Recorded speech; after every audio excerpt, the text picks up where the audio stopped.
আসসালামু আলাইকুম। কেমন আছো তোমরা সবাই? আজকে হচ্ছে দেখো আমরা কোথা থেকে আলোচনা শুরু করব। আজকে হচ্ছে এটা হচ্ছে আমাদের ভেক্টরের টপিক ছিল, হ্যাঁ তাই না? এখানে দেখো আমরা কোনটা কোনটা আলোচনা করছি।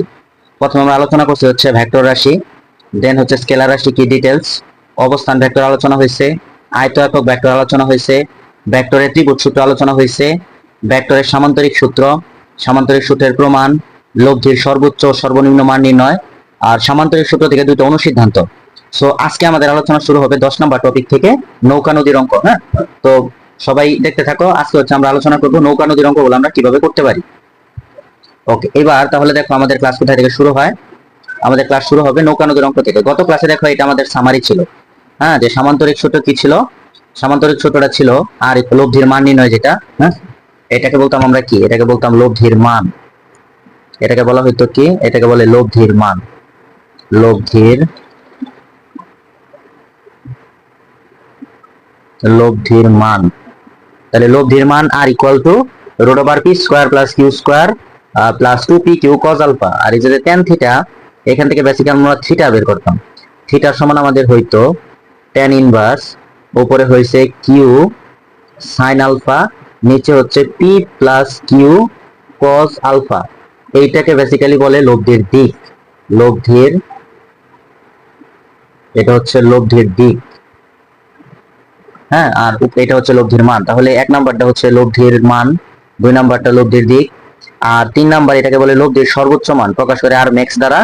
আর ম্যাক্স ইকুয়াল টু হইলো পি প্লাস কিউ, মানে দুইটা ভেক্টরের যোগফল। তবে এটা কখন হয়? যখন আলফা ইকুয়াল টু হয় 0 ডিগ্রি, হ্যাঁ। আর লব্ধি মিনিমাম হয় কখন? যখন আলফা ইকুয়াল টু হয় 180 ডিগ্রি, মানে দুইটা ভেক্টর পরস্পর বিপরীত দিকে ক্রিয়া করে, হ্যাঁ।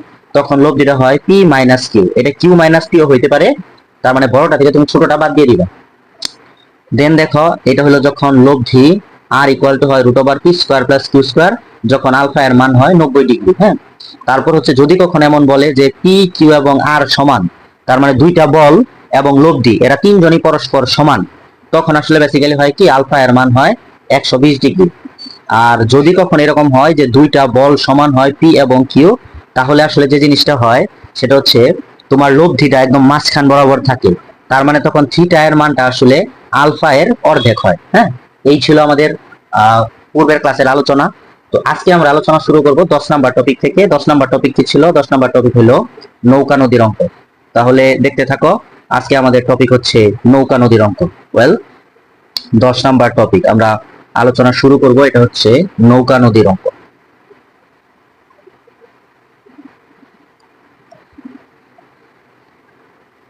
নৌকা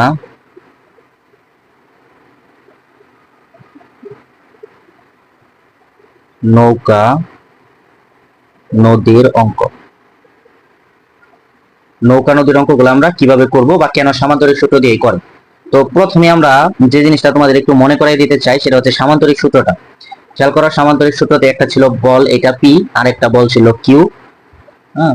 তো নিচের যে বলটা এটাকে আমরা বলতাম পি, আর উপরের যে বল এটাকে আমরা বলতাম হচ্ছে কিউ, এবং মাঝখান দিয়ে হচ্ছে থাকতো লব্ধি। লব্ধিটাকে আমরা বলতাম আর। পি এবং কিউ এর টোটাল মধ্যবর্তী কোণটা হলো ছিল আমাদের আলফা, আর আর এবং পি এর মধ্যবর্তী কোণটা ছিল থিটা। লব্ধি হচ্ছে আর। ঠিক আছে, এখন এই জিনিসটা একটু আমাদের মনে রাখতে হবে, নোটটা একটু মনে রাখো, হ্যাঁ। নোটটা কি, যে আলফা হচ্ছে, এটা নোট, বিরক্ত হওয়া যাবে না, হ্যাঁ, কারণ আমি জানি অনেকের সমস্যা থাকে তাই বলতেছি। অনেক সময় আলফা থিটা নিয়ে সমস্যা করে। আলফা হচ্ছে দুইটি বলের মধ্যবর্তী কোণ। দুইটি বলের মধ্য আলফা হচ্ছে দুইটি বলের মধ্যবর্তী কোণ। আর থিটা হচ্ছে পি এবং আর এর মধ্যবর্তী কোণ। পি এবং আর এর মধ্যবর্তী কোণ। এটুকু আমাদের মনে রাখতে হবে, হ্যাঁ। এই দুইটা নোট আমরা একটু কষ্ট করে হলেও মনে রাখবো। এই দুইটা নোট থেকে আমাদের একটু হেল্প হবে। এবার নৌকা নদীর অঙ্কের যে বেসিকটা সেটা হচ্ছে, দেখো আমরা কিভাবে আলোচনা করি, যা যে জিনিসগুলো তোমার একটু মনে রাখতে হবে এখানে, এই নৌকা নদীর অঙ্ক করতে গেলে যে জিনিসগুলো মনে রাখতে হবে। নৌকা নদীর অঙ্ক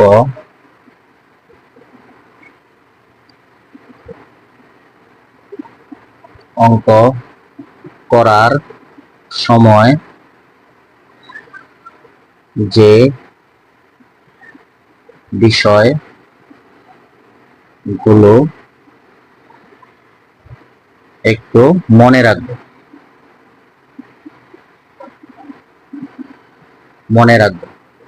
সেটা কি?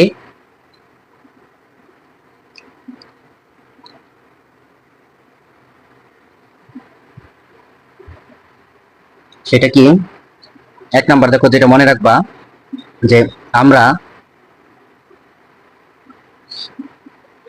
স্রোতের বেগকে পি এর সাথে তুলনা করব। স্রোতের বেগকে পি এর সাথে তুলনা করব।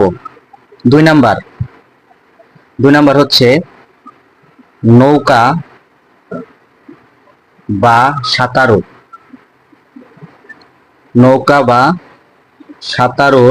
বেগকে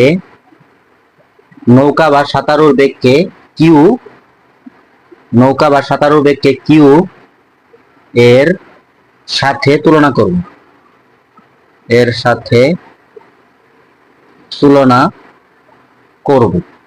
তার মানে তুমি স্রোতের বেগকে ধরবে পি এবং নৌকার বেগকে ধরবে কিউ। আচ্ছা, 3 নাম্বার, সব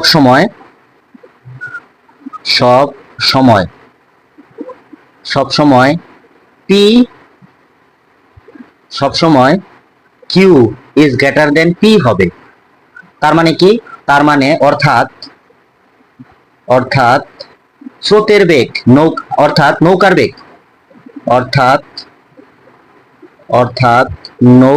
বেগ স্রোতের বেগ থেকে বেশি হবে।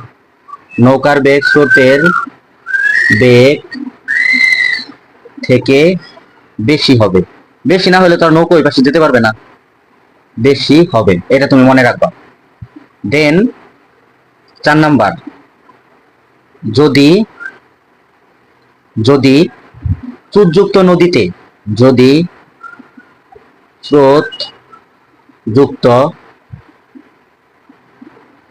নদীতে ঠিক অপর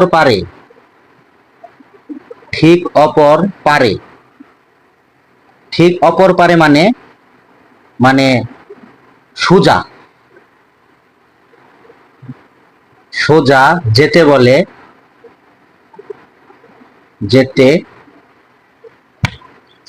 যেতে বলে তাহলে তোমাকে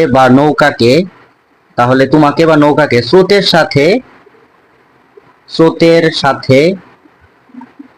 সাথে আলফা কোণে যাত্রা করতে হবে। স্রোতের সাথে আলফা কোণে যাত্রা শুরু করতে হবে।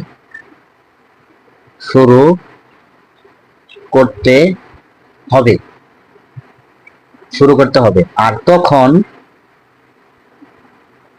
তখন থিটা ইকুয়াল টু হবে 90 ডিগ্রি। আর থিটা ইকুয়াল টু তখন 90 ডিগ্রি হবে। আর tan 90 ডিগ্রি এর মান হচ্ছে 1/0। এটা আমরা মনে রাখবো। tan 90 ডিগ্রির মান হচ্ছে 1/0। এখান থেকে আরো কয়েকটা মান তুমি মনে রাখো।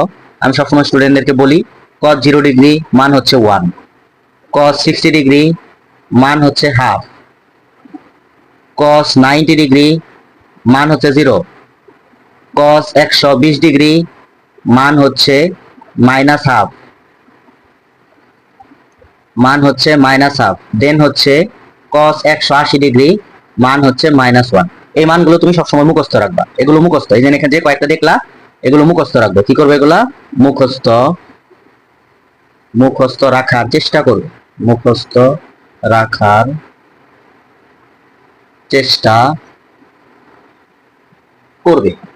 চেষ্টা করবে এই মানগুলো, ঠিক আছে? আচ্ছা, এখন আমরা তাহলে মেইনলি নৌকা নদীতে চলে যাব। তার আগে হচ্ছে আমরা বেসিকগুলো আরেকটু ঝালাই করে নেই। যে বিষয়গুলো মনে রাখবা, তাহলে তুমি কি প্রথমে যে জিনিসটা মনে রাখবা, স্রোতের বেগকে তুমি পি এর সাথে তুলনা করবা সবসময়। কিউ কে তুমি নৌকার বেগ বা সাঁতারুর বেগকে তুমি কিউ এর সাথে তুলনা করবা, সবসময়ই নৌকার বেগ বা সাঁতারুর বেগ স্রোতের বেগ থেকে বেশি হবে। মানে যে সাঁতার কাটবে সে যদি হচ্ছে স্রোতের থেকে কম বেগে সাঁতার কাটে তাহলে তো স্রোত তাকে ভাসায় নিয়ে যাবে। এই জন্য অবশ্যই যে সাঁতার কাটবে বা যে নৌকাটা তার বেগ স্রোতের বেগ থেকে কি হইতে হবে, বেশি হইতে হবে। আচ্ছা, তারপর যে 4 নাম্বার যে বিষয়টা, স্রোতযুক্ত নদীতে ঠিক অপর পারে মানে সোজা যেতে বললে তোমাকে স্রোতের সাথে আলফা কোণে যাত্রা শুরু করতে হবে। হ্যাঁ, এবং এটা বাঁকা করে যাত্রা শুরু করতে হবে। হুম। আর এখানে আমরা মনে রাখবো তখন থিটা এর মান কত, তখন থিটা এর মান 90 ডিগ্রি। আর আমরা জানি tan 90 ডিগ্রির মান হচ্ছে 1/0।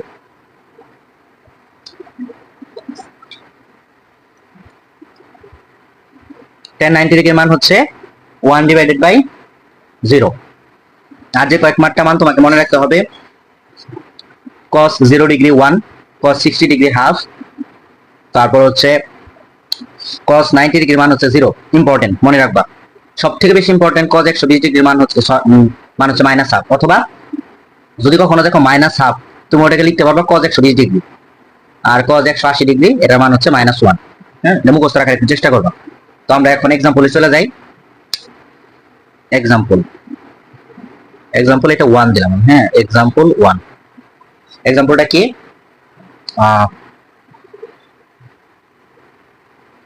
লেখো যে স্রোতযুক্ত একটা নদীতে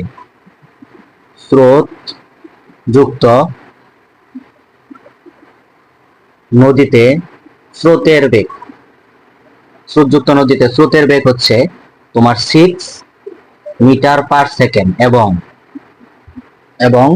নৌকার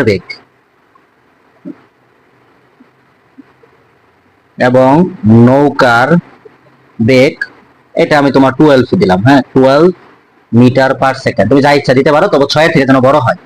আচ্ছা, তো 12 মিটার পার সেকেন্ড। এখন কোশ্চেন হইল ঠিক বা সোজা অপর পারে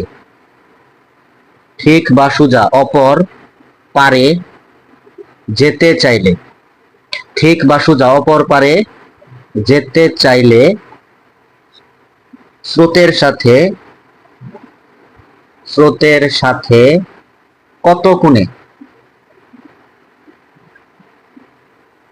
সাথে কত কোণে নৌকা চালাতে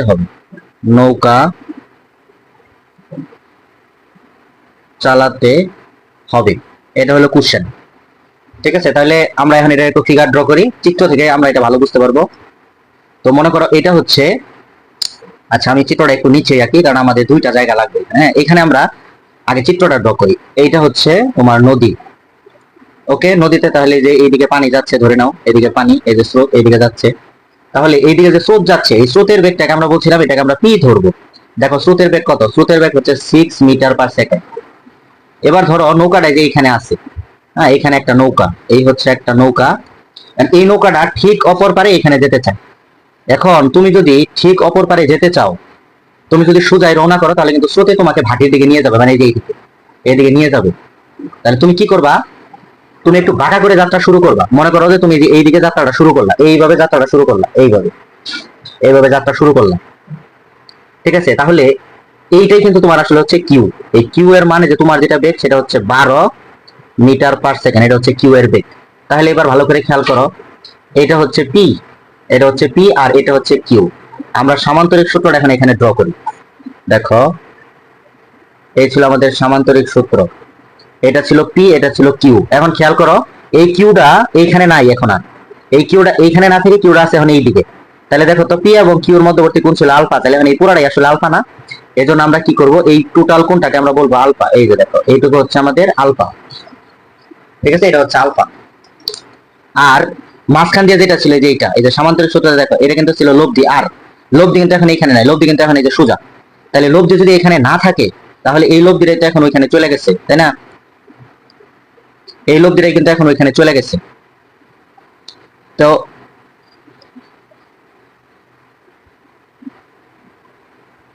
লব্ধিটা যদি এখন এখানে চলে থাকে তাহলে এখন কিন্তু এখানে লব্ধিটা নাই। তাহলে এবার দেখো তো যে পি এবং লব্ধি এর মধ্যবর্তী কোণকে আমরা কি বলতাম, থিটা না? তাহলে এবার দেখো তো থিটা আসলে কত, 90 না? এই জন্য এই যে আমাদের কোনটা, এটা ছিল লব্ধি, এটা হচ্ছে তোমার আর, ঠিক আছে। এই আর এবং হচ্ছে এই যে পি, এই দুটার মধ্যবর্তী কোণ, এইটুকুকে আমরা বলি হচ্ছে থিটা এবং এইটুকুকে বলি 90 ডিগ্রি। আশা করি কেন থিটা 90 ডিগ্রি এখন ক্লিয়ার হইছো, তাই না? আচ্ছা, তাহলে এখন আমাদের অঙ্কটা, তাহলে এখন দেখো, তাহলে আমরা পি কিউ আলফা থিটা সব জানি, এখন শুধু আমরা সূত্রটা লিখবো। তাহলে এবার লেখো, আমরা জানি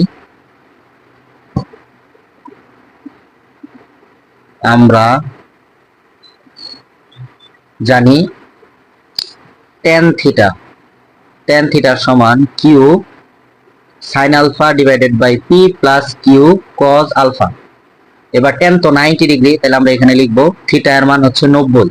বাকি মানগুলো আগে বসাবো না, একটু পরে বসাই। কেন বসাবো না, একটু পরে বলতেছি, তুমি বসাইলে কোনো সমস্যা নাই।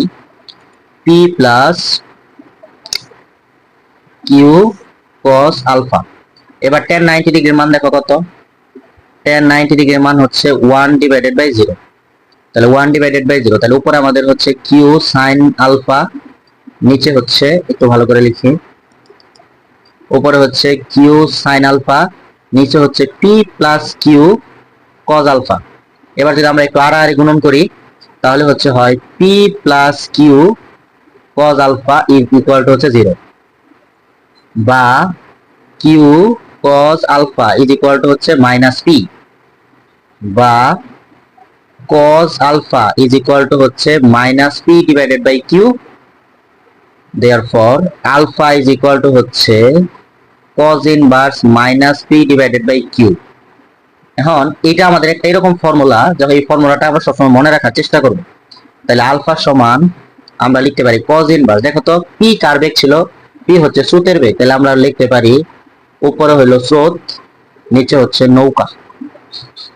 তাহলে তুমি যদি এইখানে সবসময় ফর্মুলাটা বসায় দাও, তাহলে হচ্ছে তোমার সব সময় মানটা বের হয়ে যাবে, ঠিক আছে। এটা হচ্ছে এরকম একটা ফর্মুলা, এটা হচ্ছে তোমার ফর এমসিকিউ, হ্যাঁ, ফর এমসিকিউ বা অ্যাডমিশন, হ্যাঁ, অ্যাডমিশনের জন্য তোমার এটা কাজে লাগবে, যে আলফা সমান cos ইনভার্স, ক্যালকুলেটরে সরাসরি তুমি স্রোতের বেগ করে, নিচে হচ্ছে নৌকার বেগ, ঠিক আছে। এই তাহলে এখন আমাদের যে অঙ্ক, সেটা আমরা এখানে যখন করব তখন আসলে আমাদের কি হবে, তাহলে বা আমাদের এটা এখান থেকে আমরা স্কিপ করব, এটা আমাদের এখন, এটা হচ্ছে আমাদের স্কিপ করলাম, এটা আমরা বোঝানোর জন্য লিখছিলাম, ঠিক আছে। দেখো, আচ্ছা, তাহলে এখন এইটা আমাদের আর কাজে লাগবে না, আমরা তাহলে এইখান থেকে সরাসরি এখানে চলে আসবো, ঠিক আছে। তাহলে এইটা আমাদের এখানে থাকুক, এটা আমাদের এখানে থাকুক, তাহলে আমরা এখন চলে আসবো এইটাই। তাহলে এখানে আমাদের আলফা সমান কি আসলো, cos ইনভার্স, উপরে হচ্ছে মাইনাসের 6, নিচে হচ্ছে 12। তাহলে cos ইনভার্স এখানে হয় মাইনাস হাফ। তোমাদের আশা করি খেয়াল আছে, মাইনাস হাফ মানে cos কত ডিগ্রির মান, এটা হচ্ছে তোমার cos 120 ডিগ্রি, cos 120। তাহলে cos ইনভার্স কাটা, তাহলে বেসিক্যালি আমাদের আলফা এর মান হচ্ছে 120 ডিগ্রি। তার মানে আসলে স্রোতের সাথে 120 ডিগ্রি কোণে রওনা দিলেই কেবলমাত্র সে সোজা অপর পারে যেতে পারবে। তাহলে সুতরাং স্রোতের সাথে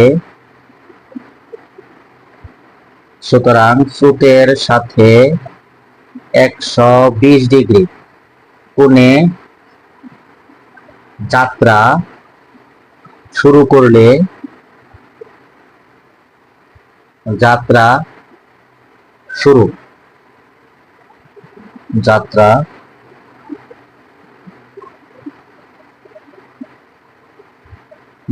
শুরু করলে ঠিক অপর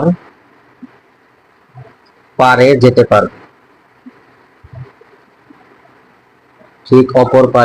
যেতে পারবে, এইটা হচ্ছে আমাদের অ্যান্সার। এখন আমরা চিত্রটা আবার একটু দেখিয়ে, দেখো চিত্রটা কি ছিল, এই যে এটা। তাহলে এই যে তোমার হচ্ছে এইখানে, এই যে তুমি একটু অ্যাঙ্গেলটা দেখো, এই যে অ্যাঙ্গেলটা, এই যে এইটুকুর মানে হচ্ছে আসলে, মানে এখানে আমি আবার একটু দেখাই, তাহলে এটা যদি হয় স্রোত আর এইটা যদি হয় তোমার নৌকা, তাহলে এই কোণটা হচ্ছে আলফা এবং এটাই হচ্ছে আসলে 120 ডিগ্রি। এখন স্বাভাবিকভাবে একটু চিন্তা করো তুমি এখন, যে যদি তুমি স্রোতের বেগ ঠিক রাখবা, এটা তোমার ঠিক, নৌকার বেগ তুমি আস্তে আস্তে বাড়াবা, তো নৌকার বেগ যদি তুমি বাড়াও তাহলে হচ্ছে অবশ্যই তোমাকে আর 120 ডিগ্রি কোণে যাত্রা করতে হবে না, তার থেকে একটু কম কোণে যাত্রা করলেই হবে। স্রোতের বেগ যদি আরো বাড়াও তাহলে আরো একটু কম কোণে যাত্রা করলেই হবে। তাহলে স্রোতের বেগ যত নৌকার বেগ, স্রোতের বেগ ঠিক রেখে নৌকার বেগ যত বাড়াইতে থাকবা আলফা এর মান তত কমতে থাকবে, তাই না? আমরা এখানে দেখো কয়েকটা এক্সাম্পল এখানে দেখাই।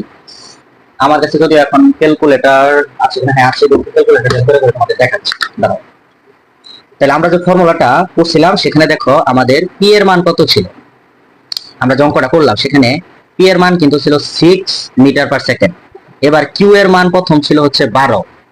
হ্যাঁ, এখন আমরা এরপর দেখো কিউ এর মান 12 না নিয়ে যদি হচ্ছে 10 নিতাম, তাহলে দেখো আমাদের থিটাটা কত আসে, আলফাটা, তাহলে আলফা সমান ছিল cos ইনভার্স মাইনাস উপরে ছিল কত স্রোতের বেগ, না স্রোতের বেগ কত 6, আমরা এখানে নিচে 10 দিলাম, তাহলে দেখো কত হয়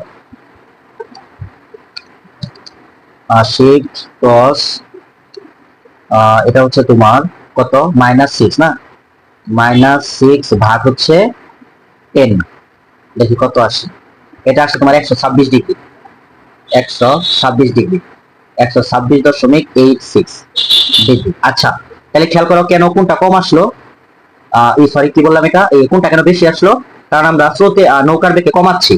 তো এবার যদি তুমি 10-9 নাও তাহলে এই কোনটা হচ্ছে তোমার আরো বাড়াইতে হবে। হ্যাঁ, তাহলে তুমি যদি 9 নাও তাহলে দেখো কি হয়,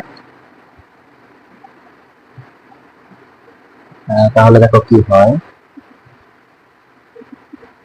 এটা আমি ধরো 9 নিলাম, 9 যখন নিব তখন আসবে 131 ডিগ্রি, তাহলে আলফা সমান আসতেছে cos ইনভার্স -6 ডিভাইডেড বাই 9, এটা আসতেছে কত ডিগ্রি, এটা আসতেছে হচ্ছে 131.81 ডিগ্রি। তাহলে এবার খেয়াল করো এখানে দেখো, আর এই প্রথমটা এখানে আবার একটু লিখে রাখি, আলফা সমান cos ইনভার্স -6 ডিভাইডেড বাই 12, এটা ছিল কত ডিগ্রি, এটা ছিল 120 ডিগ্রি। আশা করি এবার তুমি একটু ভালো মতো বুঝতে পারবা।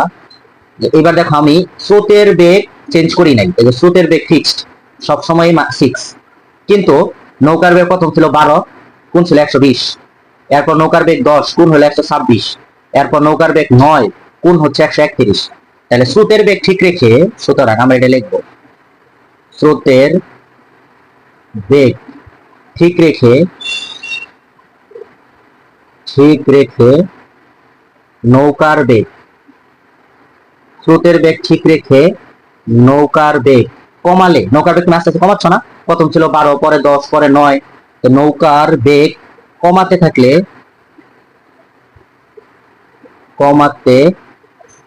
থাকলে আলফা এর মান কি হয়, আলফা এর মান বৃদ্ধি পায়।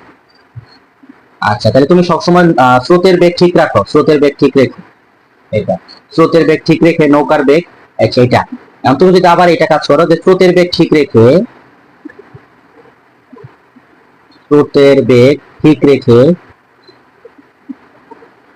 স্রোতের বেগ তুমি চেঞ্জ করবা না, স্রোতের বেগ ঠিক রেখে নৌকার বেগ তুমি বাড়াবা, নৌকার বেগ বাড়াতে থাকলে নৌকার বেগ বেশি, তার মানে তোমাকে আর বেশি বাঁকা হয়ে রওনা করতে হবে না, মোটামুটি একটু কম বাঁকা হয়ে রওনা করলেই হবে। তাহলে আলফার মান কি হবে, বাড়াতে থাকলে আলফা এর মান কমতে থাকে, আলফা এর মান কমতে থাকবে, আলফা এর মান কমতে থাকবে। তো তুমি যদি উল্টা কাজ করো, উল্টা কাজ কি, নৌকার বেগ ঠিক থাকবে, এইবার নৌকার বেগ স্থির, এবার যদি তোমার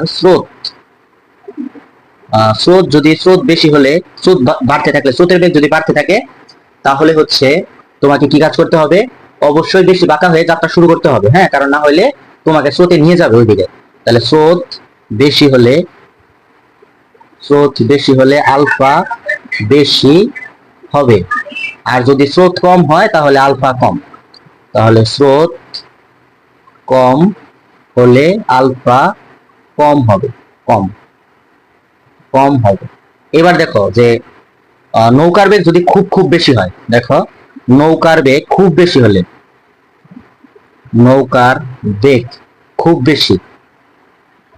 খুব বেশি হলে তোমাকে আর বাঁকা করে রওনা করার শুরু করার কোনো দরকার নেই।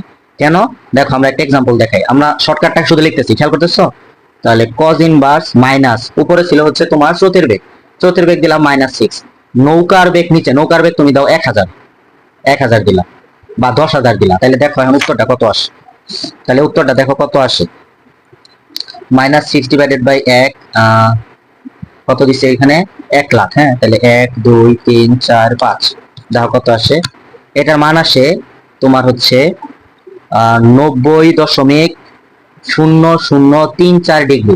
তার মানে কি হইলো বলতো, এটা অ্যাপ্রক্সিমেটলি কি 90 ডিগ্রি না? তার মানে নৌকার বেগ খুব বেশি হলে আর বাঁকা করে রওনা করার কোনো দরকার নেই, এটা আমরা এখানে বলবো। সুতরাং নৌকার বেগ খুব বেশি হলে বাঁকা করে স্রোতের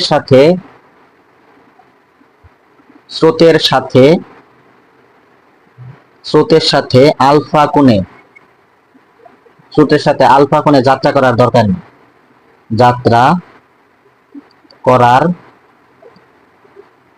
দরকার নেই। তুমি সোজা রওনা দিবা, সোজাই পৌঁছাতে পারবে। হ্যাঁ, মনে করো এটা হচ্ছে নদী, এইদিকে হচ্ছে ধরো স্রোত, এইখানে হচ্ছে আমাদের নৌকাটা, এই হচ্ছে আমাদের নৌকা। তো তুমি সোজা রওনা দিবা, স্রোতের বেগ কত 6 মিটার পার সেকেন্ড, আর এখানে তুমি রওনা দিছো কততে, রওনা দিছো তুমি ধরো এত মিটার পার সেকেন্ড বেগে। তাহলে আর তোমাকে হচ্ছে এখন কি করতে হবে না, এই যে এইদিকে বাঁকা করে রওনা করতে হবে না, তুমি ডিরেক্ট সোজা চলে যাবা, সোজা রওনা দিবা, তুমি সোজাই পৌঁছাইতে পারবা। কেন? কারণ তোমার বেগ অনেক অনেক বেশি, এটা। আচ্ছা, এবার আরেকটা জিনিস খেয়াল করো, যে ঘটনাটা কি, যে যদি স্রোতের এবং নৌকার বেগ সমান হয় তাহলে দেখো ঘটনাটা কি আসে। তাহলে দেখো কজ ইনভার্স, উপরে ছিল -6, নিচেও দাও 6, তাহলে এখানে আসে হচ্ছে কজ ইনভার্স -1। আশা করি মনে আছে -1 এর মান কত, এটা ছিল cos 180 ডিগ্রি, তার মানে হচ্ছে 180। 180 মানে কি, মানে হচ্ছে স্রোত যাচ্ছে এদিকে, তোমাকে রওনা করতে হবে ঠিক অপর দিকে। তাহলে ঘটনাটা কি হইলো, তুমি কোনো জীবনে হচ্ছে নদীর ওই পারে যেতে পারবে না। তাহলে স্রোতের বেগ এবং নৌকার বেগ সমান হলে নৌকা কোনোদিনও অপর পারে যেতে পারবে না। ওকে, সুতরাং স্রোতের বেগ ইজ ইকুয়াল টু নৌকার বেগ হলে নৌকা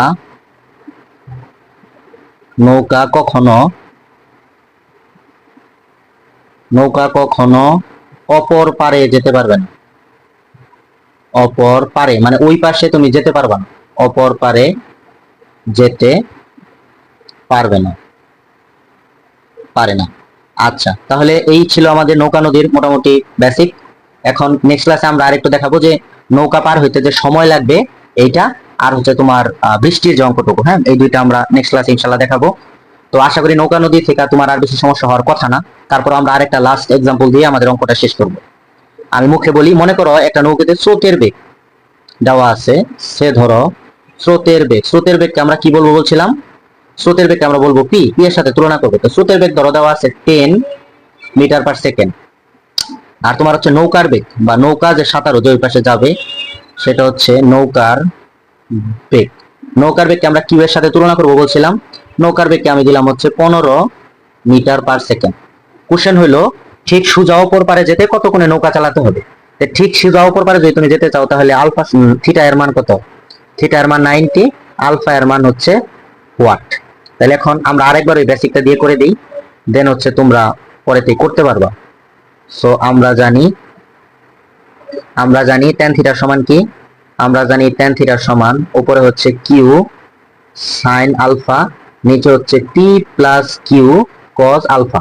তাহলে tan 90 ডিগ্রির মান হচ্ছে 1/0, এখানে আমাদের হচ্ছে কিউ sin আলফা, নিচে হচ্ছে P plus Q cos alpha. তো তুমি যদি আড়াআড়ি গুণ করো তাহলে হয় P plus Q cos alpha is equal to হচ্ছে 0। তাহলে Q cos alpha is equal to হচ্ছে minus P, as well as cos alpha is equal to হচ্ছে minus P divided by Q. তাহলে এখান থেকে আমাদের শুধু আলফার প্রয়োজন, তাহলে আমরা লিখবো আলফা সমান cos inverse minus P divided by Q. এখানে দেখো দুইটার মানে দেওয়া আছে, cos ইনভার্স উপরে হচ্ছে 10, নিচে হচ্ছে 15, 10 15, তার মানে হচ্ছে আসলে cos ইনভার্স -2 ডিভাইডেড বাই 3। আমরা এটা হচ্ছে একটু ক্যালকুলেটরে উঠাই, দেখো কত আসে। সেটা হচ্ছে শেপ কস -2/3। আমাদের উত্তর আসে 131 ডিগ্রি। তাহলে এখানে হচ্ছে উত্তর হচ্ছে 131.81 ডিগ্রি। তাহলে সুতরাং স্রোতের সাথে তোমাকে এত কোণে যাত্রা করতে হবে। চিত্রটা কেমন হবে লিখি। সুতরাং স্রোতের সাথে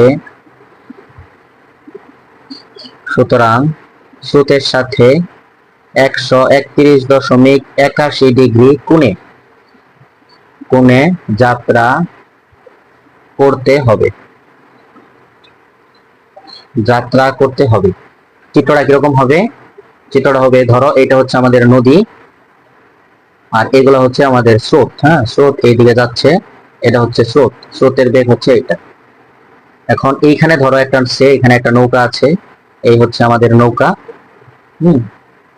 এই নৌকাটা ঠিক অপর পারে যেতে চায়, এখানে যেতে চায়, ঠিক অপর পারে যেতে চায়, মানে এটা কিন্তু আমাদের লব্ধি, তাহলে এটা হচ্ছে আর, তাই না? আর এইদিকে যে বেগটা এটা হচ্ছে আমাদের পি এর মান দেওয়া আছে হচ্ছে 10 মিটার/সেকেন্ড। তুমি যদি এই দিক দিয়ে রওনা শুরু করো তাহলে তুমি অপর পারে যেতে পারবে না, কারণ স্রোতে তোমাকে বাঁকা করে এইদিকে নিয়ে যাবে না। এজন্য তুমি কি করবা? এজন্য তুমি যে কাজটা করবা হচ্ছে স্রোতের সাথে আলফা কোণে যাত্রা শুরু করো, মানে এইভাবে। এই যে এই কোণটাই হচ্ছে আলফা, আর এই মাঝখানের এই কোণটুকু এটা হচ্ছে থিটা, এবং এটা হচ্ছে 90, আর এটা হচ্ছে কিউ এর মান দেওয়া আছে 15। তো আমরা জানি পি এবং কিউ এর মধ্যবর্তী কোণই আলফা, তাহলে আসলে এখন আলফাই তোমাকে বের করতে বলছে। আর পি, এটা হচ্ছে পি, হ্যাঁ খেয়াল করো, এই যে এটা নিচেটা এটা হচ্ছে পি আর এটা হচ্ছে আর। পি এবং আর এর মধ্যবর্তী কোণ সামান্তরিক সূত্রতে ছিল থিটা, এর জন্য থিটা এখানে 90। সো আশা করি আর কোনো সমস্যা নাই। নেক্সট ক্লাসে হচ্ছে আমরা নদী পার হওয়ার সময় প্লাস হচ্ছে বৃষ্টির অঙ্ক আলোচনা করব, হ্যাঁ কিভাবে ছাতা ধরতে হবে। তো সে পর্যন্ত সবাই ভালো থাকো। আজকের ক্লাসে পর্যন্তই। আসসালামু আলাইকুম।